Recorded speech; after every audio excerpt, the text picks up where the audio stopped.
who came outside after a long time due to fear of the growth of BJP in Telangana, had given information to the people of Telangana on irrigations which are white lies.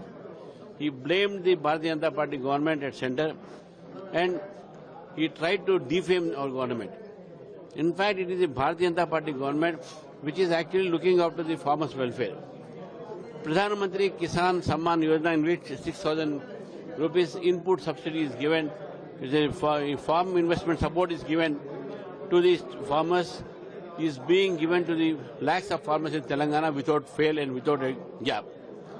The Pradhan Mantri Kisan Sinchay Yojana, which is there in the central government scheme, crores of rupees have been spent for repairing the pending projects and also the small projects. But the Telangana government has not taken any interest to use this program for the benefit of Telangana people and giving false information. In fact, the subsidies on fertilizers is being given by Government of India and not by the state government. So these are the things which people, Telangana, farmers of Telangana have to understand. Both Congress and TRS have fooled the people of Telangana, have fooled the farmers of Telangana, and they tried to use water as sentiment.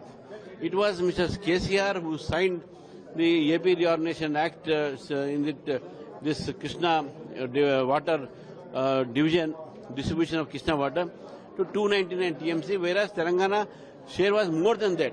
But why Mr. KCR has signed for only for 299 TMC share to Telangana from Krishna water?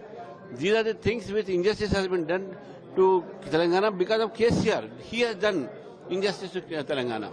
He has done, CM KCR, after that, now CM Revanth Reddy is there. Both of them are not working for the interest of Telangana or Telangana farmers. They are only trying to blame the central government and they are trying to cover up their failures. I think that now people of Telangana have realized that both these governments have played with their sentiments. Water is being used as sentiment in Telangana, and BJP will not allow these two parties to use and fool the people by using the sentiment